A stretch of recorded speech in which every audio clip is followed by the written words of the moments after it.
Welcome to Digital Voices, where healthcare and life science leaders explore the real work behind transformation. This podcast is about people, leadership, and the conversations that move healthcare forward. Now your host, Ed Marx. Hey everyone, welcome to another edition of Digital Voices. Super excited because our guest today is Dr. Aditi Joshi. Aditi, welcome to Digital Voices. Thanks, Ed. Nice to be here.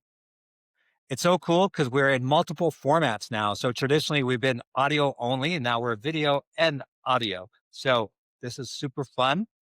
And I'm really excited about this conversation because you're an author, you're a clinician, you're a telehealth leader, all sorts of great attributes about you.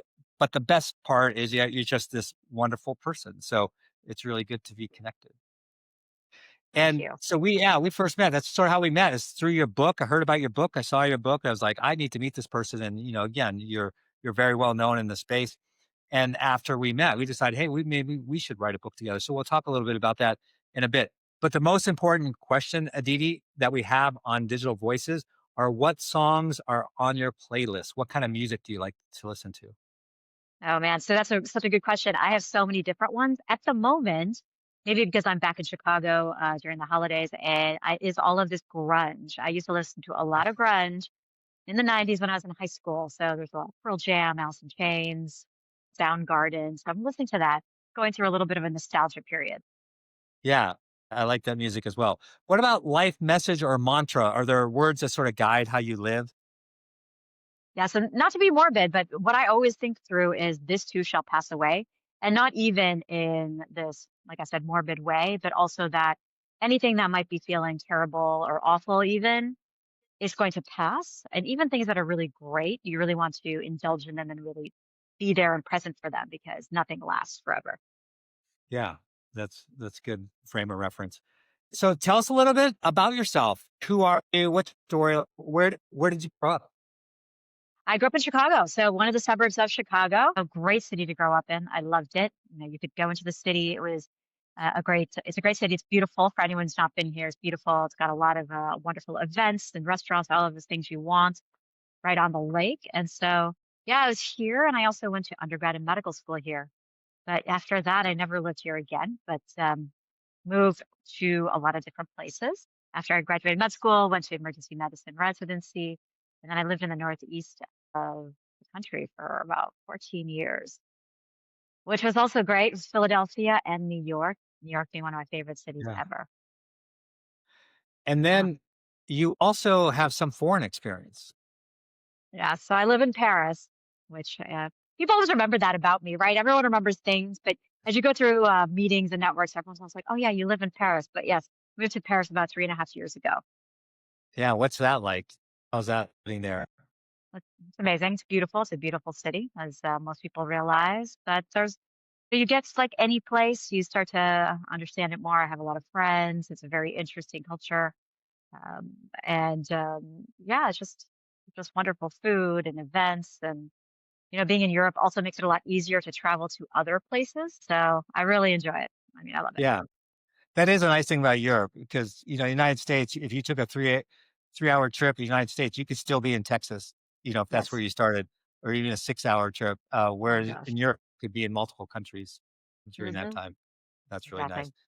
So, was there a pivotal moment in your life that sort of changed your trajectory? Yes, and it's probably like a slow pivot, but it was probably getting burnout. I got burnouts, or I realized that it was pretty bad in 2012. I was working my first emergency medicine attending job. I lived in New York City. I was working in a hospital in Jersey City, which was very busy. But I think because of that, it really changed the way that I thought of my career. Because before that, I love emergency medicine. I still think it's one of the most fascinating subjects around. And I thought I would do it forever. And I found that it was really, really tough to get burnout because it changed the way that I thought of myself, the way I thought about what I wanted to do with my life. And it really changed really my career trajectory after that because that is where I got into telemedicine in 2013. Yeah, cool. Yeah, we'll dive into that. So, generally, though, how did you choose healthcare as a? I was one of those people who always wanted to be a doctor, even when I was a kid. If you asked me as a kid, I think I said I wanted to be, like a superhero or whatever kids say, and also a doctor. Always said I wanted to be a doctor. I did think that I would be a surgeon, cardiothoracic, when I was in high school. And then when I was in medical school and undergrad, I thought probably general surgery, maybe orthopedics. But so when I was a second year med student, we had a lecture on pathophysiology and toxicology from an emergency medicine doctor. And his lecture was just so interesting and he was so engaging that I thought, oh, maybe this is something I want to do. And I did a rotation in it. And I tell this story because it's not even the medicine. I love the medicine of emergency medicine, but during that shift, there was the medical students were residents and the attending was doing rounds and doing the turnover. And instead of just asking medical questions, he started asking literature and trivia questions mixed into it. And that's really where I was like, oh, these are my people. So Yeah. that's why I chose emergency medicine. Yeah, no, I love that. And you alluded to this already, Aditi, but because of this burnout that you were experiencing, you sort of learned more about telemedicine and then became a leader in that area. So tell us more. So what happened at that point? Like, how did you get into telemed and virtual care? I was looking, around 2012, 13, I was looking for other avenues. I was still doing emergency medicine, but as a locum, so a lot less. I saw in a story, it was a company called Doctor on Demand that had just launched. They put a story out. They said they're hiring. And I was like, oh, this sounds interesting. They're doing like remote work and they're using tech. So I actually reached out to them. And it turns out that the chief medical officer at the time was somebody I knew from Chicago. So this is when people say that you just never know where your life takes you because I knew him when I was like 20. And so he's like, oh my gosh, how nice to reconnect with you. And so I did join it. I became one of their first doctors that was practicing, eventually their assistant medical director.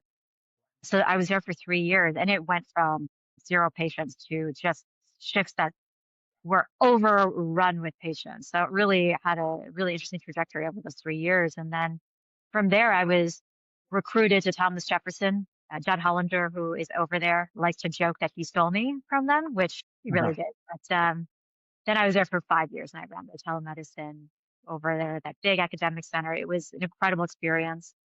And I always say that it was just like a step different because when people think about their career, sometimes we don't really think through the ideas of it. But what I did find is that going from a startup where there was one type of telemedicine we were practicing, and then going to Jefferson, and I'm really glad I made the decision because then we got to try it out everywhere, right? We were in every department.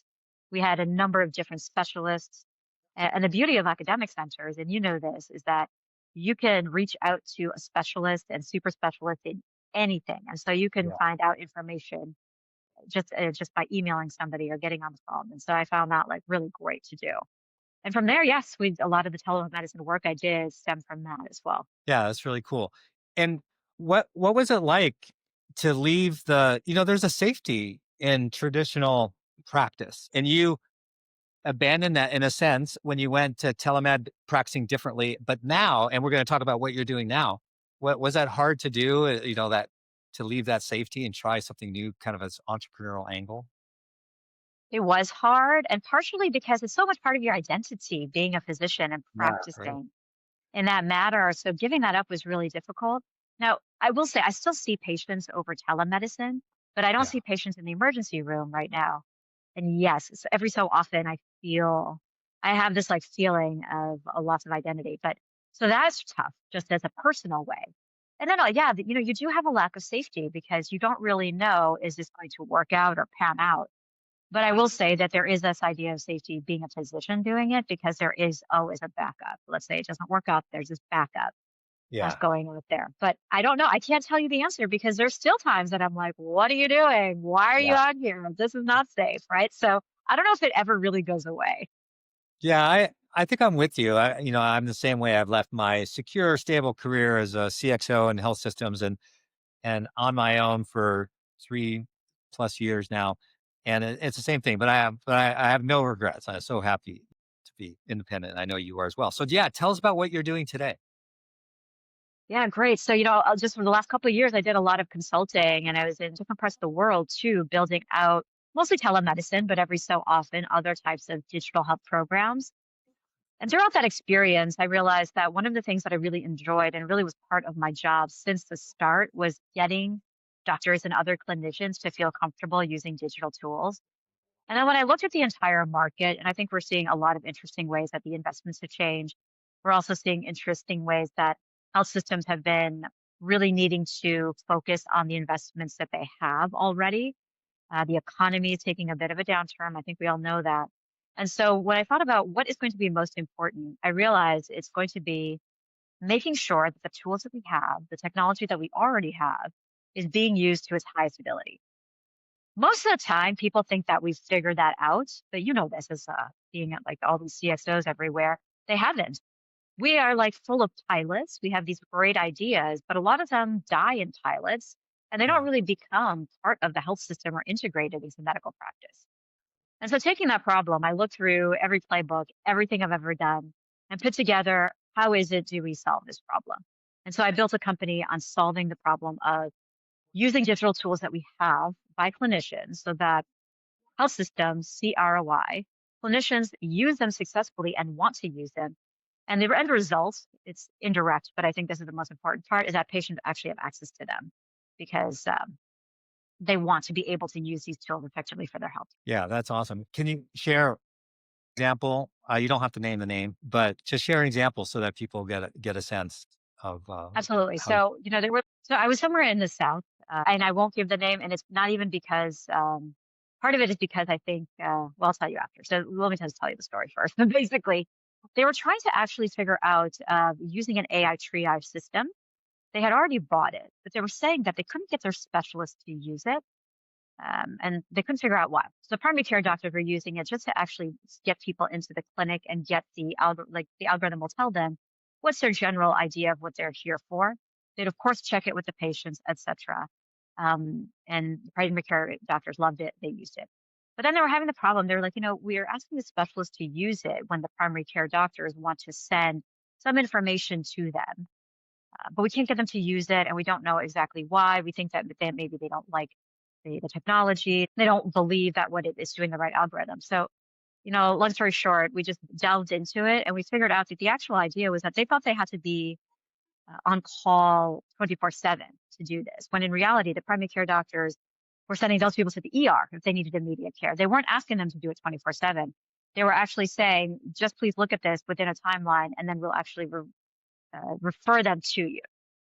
And so this sounds so simple. And this is a simple fix, but this is exactly the problem, right? All of these things are happening when you have different departments and different people speaking to each other. And so we went in there and we just fixed it. We said, no, this is the problem. And then, we figured out a way that they could, have the actual TI to make sure that it happened and that everybody was on the right page. And it takes about, structuring and organizing it. And just to my first point, and the reason I don't even like to necessarily say who it is, at least in public, right? If people want a referral, of course, is that, what happens is that everybody's saying, oh, well, if I look at that X hospital, my hospital's not like that, so we're not going to have that problem. But the reality is everybody has this problem. I don't, I don't care. So I don't like them to like assume based on who it is or who they know there that this is not a problem that is universal. It happens everywhere in some format. Yeah, I could definitely relate. Yeah, for sure. That's pretty universal.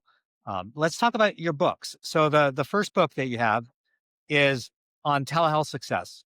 And in there, you talk about some of the pillars for success. So for people who are still sort of making adjustments, I think everyone sort of went to telehealth as a result of COVID, but we saw a great rollback in the use of it. And I think some of it has to do with maybe not really having, they all rushed to it, but they didn't really have these pillars as you define them. Can you talk about some of those? Absolutely. And I think you're right. You do something in an emergency, Yeah. you don't necessarily set it up in a way that's longstanding. And again, so this goes back to why I'm building this because my first thought was actually for telemedicine because around the world this is happening. But the idea is just, how do you organize? How do you, figure out the steps that you need to do? Because let's be honest, not everyone can hire, a consultant to do this. And so in those pillars, it's basically just 5 things you need to think through. First being the patients, because I think we should all start with patient care. What do they want? And what is it, the problems that your system or your clinic has that you're trying to solve? And then you go to the clinicians, which ends up being exactly this whole problem. Like, how do you get them on board? How do you make it safe? How do you have the right leadership team? And what is your process for getting evidence as well as QA? And then we talk about the technology, but technology is really never the problem. We have more technology than we can use at the moment. And then, the finances. And this goes into not only how do you pay for it, but what are the confines of the health system that you're in and how do you navigate it? And then last is compliance. And that's really the catch-all for everything that's related to making sure that you stay compliant. It could be legal malpractice, it be regulations, the governance. And so when, we wrote this out, we thought through what makes programs successful. And these are things you have to think through. Everyone has to think through this. Yeah, that's great. So I highly recommend the book, and we'll put in the show notes. But you're working on a new book. So this is we're recording in December 2025. So super excited because you're working on it together. You want to share a little bit about what book we're working on? Yes, this is so exciting. So, all of you listening probably know that Ed does this whole series of voices of innovation, gathering voices from different areas or types of industries to figure out what the stories are for innovation in healthcare. And so, we are just launching, and submissions are open until mid January for Europe. We want to be able to get all the voices and understanding of all of what is going on in innovation and healthcare in Europe specifically, not EU, because we want all of Europe. So we had to change the name for that. And it's been really exciting because, I live in Europe and you have ties to Europe as well. And we want to be able to take those stories and be able to talk through them and see what is really going on there. Yeah, well, we'll drop information on how to submit. Super easy process. Super important because all of the royalties go to benefit those who are less fortunate. So super excited. We'll make an announcement about that specific beneficiary soon. So Aditi, it's clear through, your journey, not just growing up, but also as a physician leader and then leading in telemedicine and now you're leading your own companies and helping other organizations. You've got some pretty stellar leadership skills. What do you think are one or two of those skills that help lead to your stellar growth and success to date?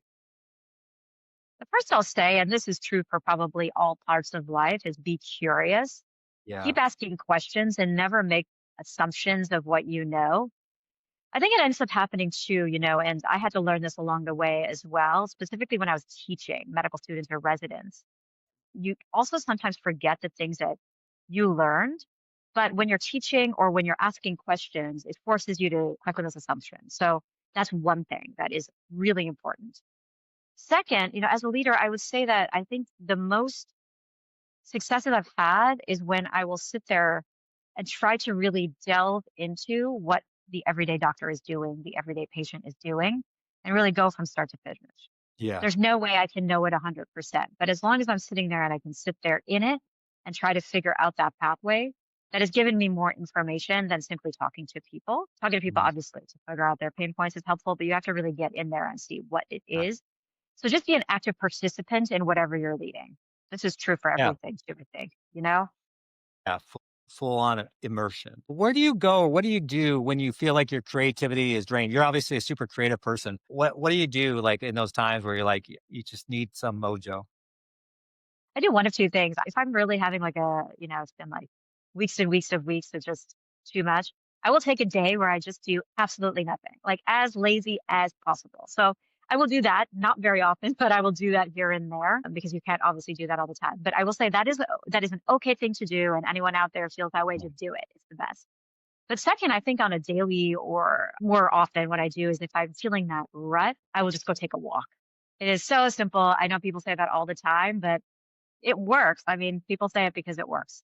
Especially helps, that when I'm living in Paris, I can just, find a new street and that'll Yeah. bring back the creativity and just get you out of your brain for a second. Get your body moving, out in the streets.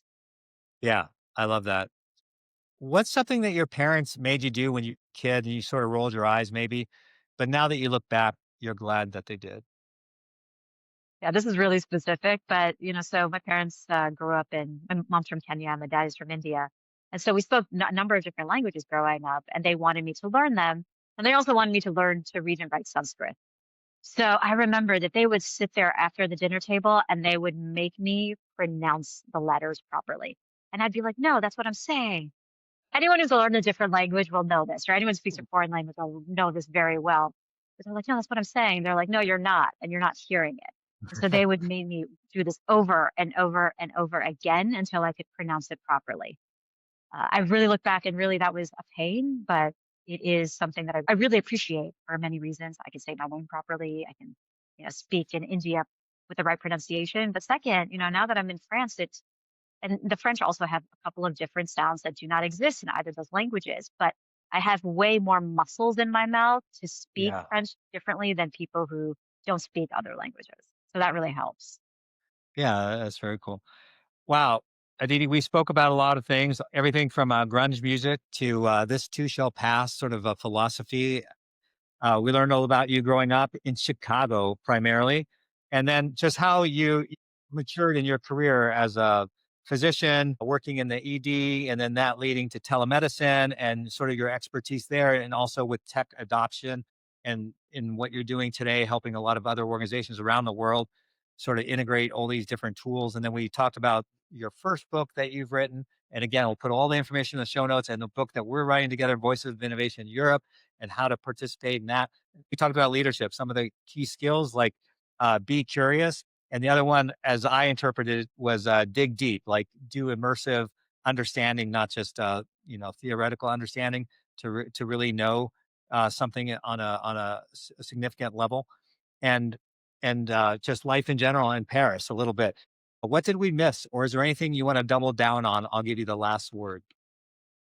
Maybe I'll just send out a message just because I get a lot of questions from physicians in general, but in physicians specifically. And how do you create a career like this? Or how do you create a life like this? And I just Yeah. want to say that, you just need to stay excited and just remember you can live your life in many different ways. Just because you learn that it's med school, residency, attending life forever and ever, it doesn't always have to be that way. And so I encourage everybody to really, if you feel that idea or something that you want to change, try it out. There are very few things in life that are not reversible. Yeah, love it. Very well said. Thank you so much, Aditi, for being our guest. Thanks, Ed, for having me. Thank you for listening to Digital Voices. We hope today's conversation sparked ideas, reflection, and connection. Subscribe on YouTube, Apple, and Spotify podcasts so you don't miss an episode.